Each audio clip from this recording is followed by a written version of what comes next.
Fala galera, professor Arthur Damasceno na área. Começamos aqui o nosso bate-papo sobre os Estados-membros, né, suas competências, toda aquela parte estrutural. A gente está tratando aí da nossa organização do Estado, a organização político-administrativa da República Federativa do Brasil, e chegou a vez do bate-papo sobre os Estados-membros. Já tivemos um bate-papo bem denso, tratando das competências da União, inclusive vendo a participação dos Estados-membros em algumas das competências da União, né?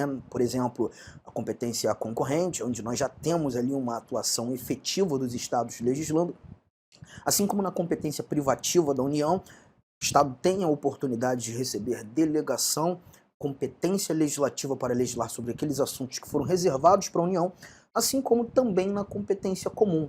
A gente já tratou de tarefas administrativas, os Estados eles já atuam naturalmente, juntamente com a União, com os municípios e com o Distrito Federal. Então chegou a vez da gente bater um papinho agora sobre o artigo ou os artigos que tratam genuinamente dos Estados-membros. Bora lá? Vamos começar nossa brincadeira aqui, né? Nossa tela de apresentação e o artigo 25 para a gente começar a brincar. Bom, temos o seguinte: os Estados organizam-se e regem-se pelas constituições e leis que adotarem, observados os princípios desta Constituição. Interessante que esse nosso artigo 25, ele já traz para a gente em seu caput uma informação que a gente também estuda em outro tema do direito constitucional, quando a gente conversa sobre teoria do poder constituinte, verificando inclusive que os estados eles têm autonomia para se auto-organizar, elaborando as suas próprias constituições estaduais. A gente percebe inclusive quando o nosso constituinte trata do Estado, ele trata sempre de maneira muito micro, muito pequena, muito pouca, né? Porque o Constituinte originário ele garantiu aos estados uma autonomia, uma capacidade de auto-organização muito grande. Por exemplo, quando a gente trata de competências da Justiça Federal, ou até mesmo aquelas justiças que são organizadas e mantidas pela União, a gente verifica que tudo aquilo que não está previsto expressamente no texto constitucional, em caráter residual, acaba sendo dos estados. E é mais ou menos assim que a gente também vai se posturar quando tratando as competências, não mais olhando para as atribuições judiciárias, mas as competências do próprio poder público estadual, né? As competências do poder executivo, as competências legislativas do Estado, elas também estão no âmbito residual. Porque, de novo, o nosso constituinte originário, esse que estabeleceu essas regras na nossa Constituição Federal, logo de cara, no artigo 25, deu aos estados uma capacidade muito grande de se auto-organizarem. Os estados organizam-se e regem-se pelas constituições e leis que adotarem, observados os princípios desta Constituição. Até vou aproveitar aqui o momento, o ensejo, né? Acho oportuno a gente colocar essa informação e trazer aqui, né? Deixa eu ver. Nesse momento, quando tratando do nosso artigo 25 caput, nós estamos verificando aqui o chamado poder constituinte derivado decorrente. Poder constituinte derivado decorrente. Juntos até o momento, gente? Tranquilão? Então vamos embora. Parágrafo 1º desse nosso artigo 25. São reservadas aos estados as competências que não lhes sejam vedadas por esta Constituição. Esse parágrafo 1º também é bem interessante, né? Porque ele traz para a gente uma informação muito peculiar. Ele já traz para a gente que vai competir aos estados legislar sobre tudo aquilo que a Constituição não o proibiu. Então perceba, a lógica aqui da brincadeira, e deixa eu trazer a câmera para conversar contigo, quando a gente verifica as competências da União, as competências legislativas e administrativas da União, essas competências elas são expressamente previstas no texto constitucional. Nós conferimos isso do artigo 21 ao artigo 24, as competências da União. Nós ainda não conversamos, mas perceberemos que o nosso artigo 30 do texto constitucional, ele também traz expressamente todas aquelas tarefas, as competências destinadas aos municípios. E aí a ideia que a gente precisa ter nesse momento é que se aquele assunto não foi previsto expressamente para ser executado pela União, não foi previsto expressamente para ser executado pelos municípios, essa atribuição ela acaba sendo dos estados. Olha, a gente já vai fazer algumas anotações importantes aqui. Eu separei uma telinha para a gente brincar um pouquinho com um resumo de aula, né? A gente vai trabalhar aqui o resumo de aula. Deixa eu jogar aqui na telinha para vocês. Resumo de aula. Deixa eu ver se está aparecendo.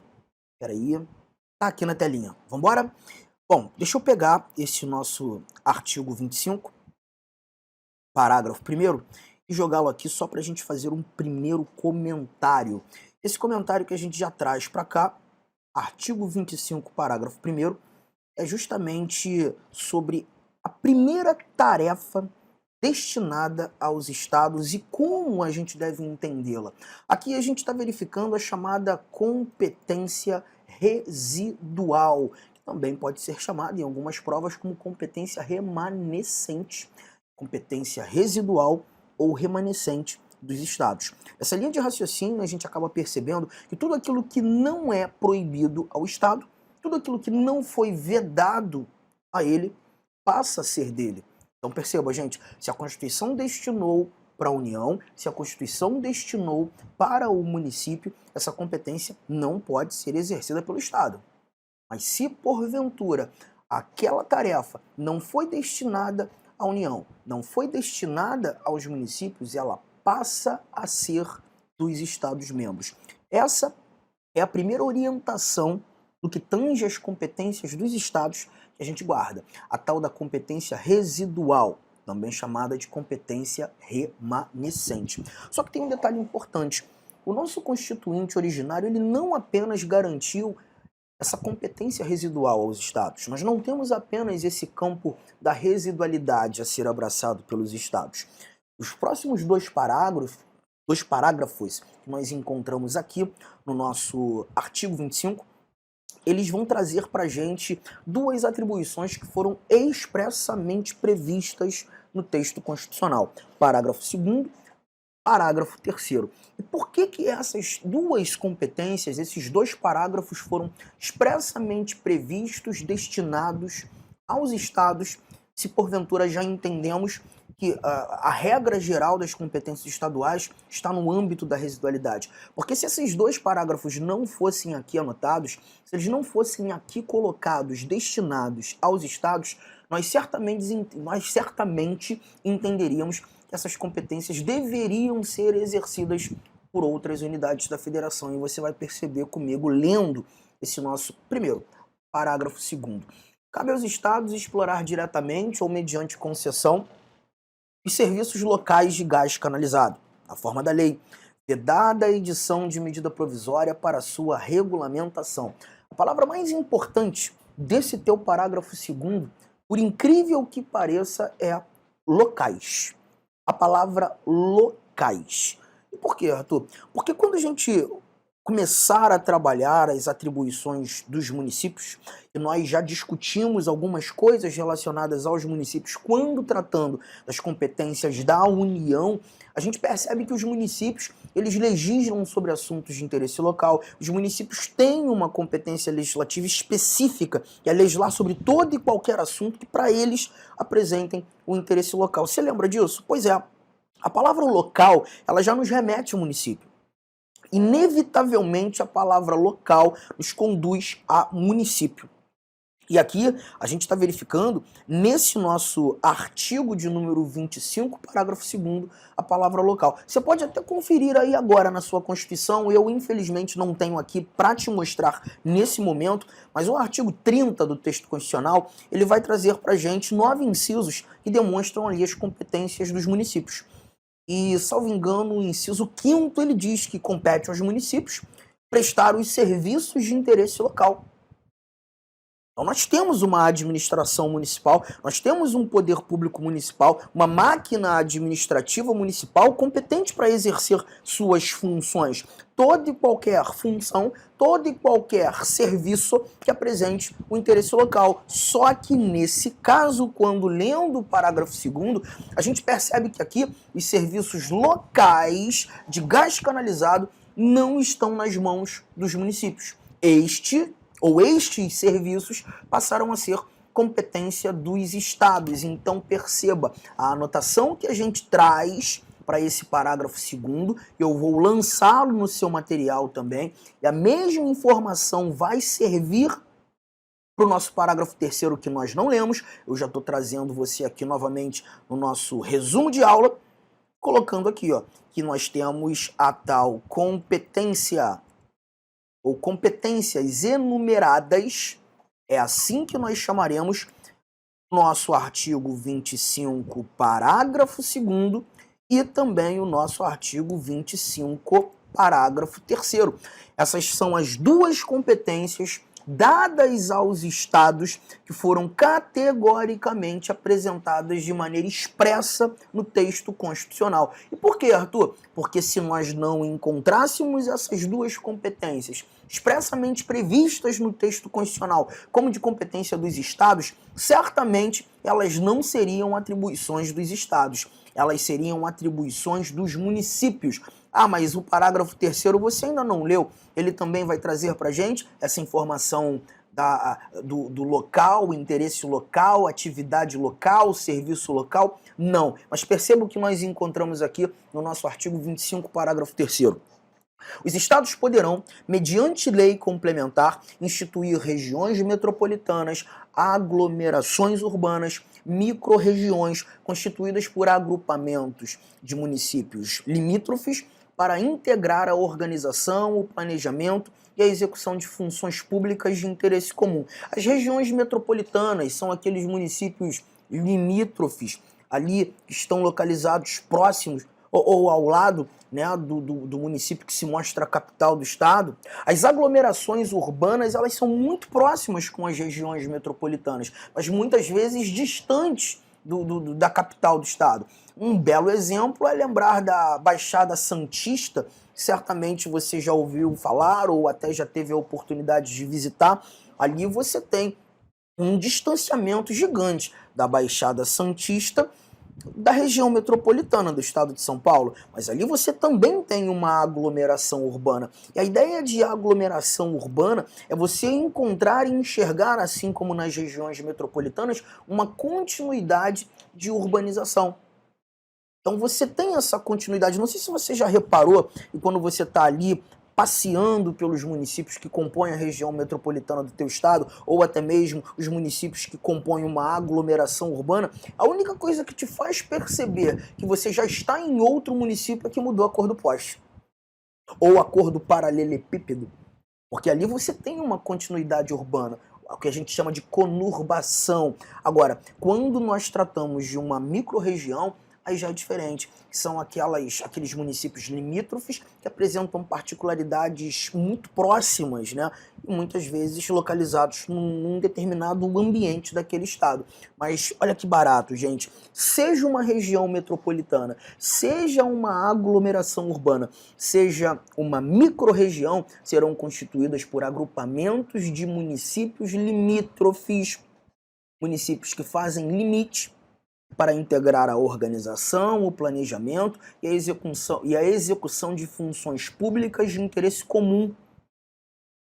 Só que nesse caso, ainda que você verifique aqui esse agrupamento de municípios limítrofes, pessoal, não é o município que tem ali a sua capacidade de querer participar ou de não mais participar. Os municípios não têm ingerência alguma nessa escolha. Compete ao Estado estabelecer quais serão os municípios que farão parte daquela região metropolitana, que farão parte daquela micro-região, que farão parte daquela aglomeração urbana, e os estados executarão esses serviços de interesse comum. Lembre-se que os serviços de interesse local, estes já são praticados pelos próprios municípios, mas quando o estado determina aquele ambiente como uma aglomeração urbana, como uma micro-região, ou até mesmo uma região metropolitana, ali o Estado tem obrigações, o Estado vai prestar serviços que sejam de interesse comum. Arthur, você pode me dar um exemplo? Saneamento.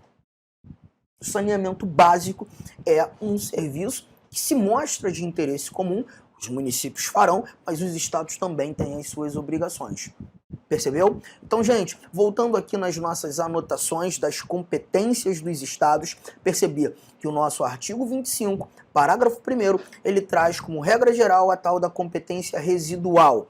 Aquela competência que vai dar ao Estado tudo aquilo que a Constituição não vedou ser dele. E esses outros dois parágrafos, artigo 25, parágrafo 2º, artigo 25, parágrafo 3º, trazendo para a gente as tais competências enumeradas, que são duas competências expressamente previstas e destinadas aos Estados, garantindo aos Estados essa capacidade de exercer tarefas que, se porventura não fossem anotadas aqui, certamente seriam tarefas destinadas aos municípios. Tamo junto até o momento, gente? Tá fácil, né? Agora a gente volta para o nosso material, examina mais uma vez os dispositivos constitucionais. O artigo 26 nós não falaremos agora. O artigo 26 eu vou deixar para tratar dele quando examinando o artigo 20 da Constituição. Nós faremos um bloco específico para tratar apenas dos bens da União e dos bens dos Estados. Então é muito melhor nós estudarmos os bens, juntando, reunindo informações acerca do artigo 20 com essas informações do artigo 26, os bens da União e os bens dos Estados. Chegamos ao artigo 27. Esse artigo 27 é um dispositivo que costuma dar trabalho para a gente. O caput do 127 ele já é um tanto quanto confuso. Ele começa a trabalhar um pouquinho acerca da estrutura do poder legislativo nos Estados. Olha o que nós encontramos nesse caput. O número de deputados à Assembleia Legislativa corresponderá ao triplo da representação do Estado na Câmara dos Deputados. E, atingido o número de 36, será acrescido de tantos quantos forem os deputados federais acima de 12. Está percebendo que é um parágrafo um tanto quanto confuso, né? Mas alguns detalhes a gente já consegue retirar dessa nossa informação. Vou pegar aqui esse caput do artigo 27 para fazermos as nossas anotações naquela nossa telinha do resumo de aula, tá? Quando a gente está lá nos estúdios da LAC, né, a gente consegue ter o nosso quadro branco. O nosso quadro branco aqui no nosso estúdio do Rio de Janeiro, a gente faz numa nossa telinha apropriada. E aí você nem precisa fazer anotações, você já recebe esse material. Tá aqui, ó, artigo 27. Artigo 27, nós iremos trabalhar o poder legislativo estadual. Aqui, verificando a ideia de um sistema unicameral. Arthur, melhora aí essa fala. Sistema unicameral, gente. Quando nós discutimos sobre o poder legislativo federal, o poder legislativo que é ali, né, representado pelo Congresso Nacional, nós encontramos dentro desse Congresso Nacional duas casas legislativas, a Câmara e o Senado. Todavia, quando trabalhando o poder legislativo nos estados, assim como também nos municípios e no Distrito Federal, nós já encontramos um sistema unicameral.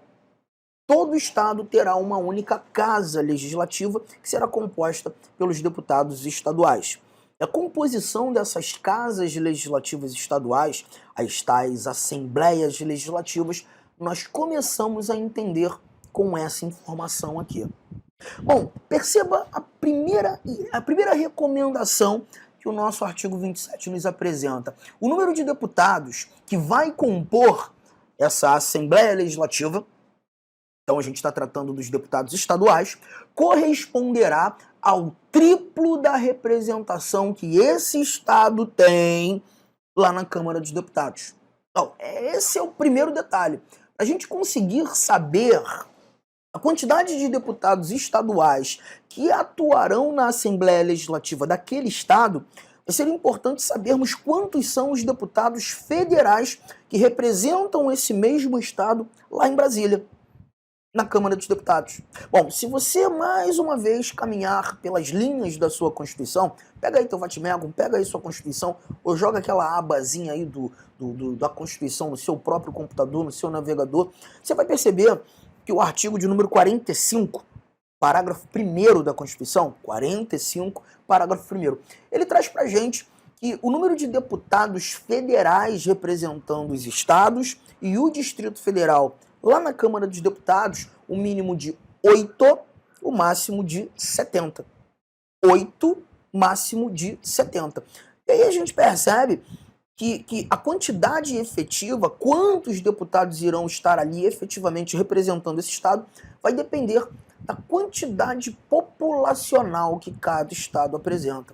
Por exemplo, São Paulo é representado por Olá, meus 70 deputados. amigos. Inicialmente eu peço licença a vocês, pois interrompi os seus estudos, mas esse vídeo é um vídeo promocional da Lá Concurso, é um vídeo para você se deparar aqui com o nosso site. Se você quiser assistir o final desse vídeo, se você quiser assistir o PDF, quer fazer o curso completo, ponto a ponto do edital, super atualizado, enxuto, eu convido você a se matricular no nosso curso, tem um link aqui embaixo, o investimento apenas R$ 119,90. Para de reclamar aí que eu cortei o vídeo, cara, vai lá, tira o escorpião do bolso. Ah, não tenho, mentira, não acredito nisso, R$ 119,90, esse curso fabuloso aqui da Lá Concursos, o melhor custo-benefício do mercado, ali você vai encontrar, tá certo? Todo o conhecimento necessário e suficiente para você ser aprovado no concurso da Guarda Civil. Só depende de você. E ainda, você tem ainda a nossa metodologia do Personal Coach, que é o estudo e regime de metas. Bacana?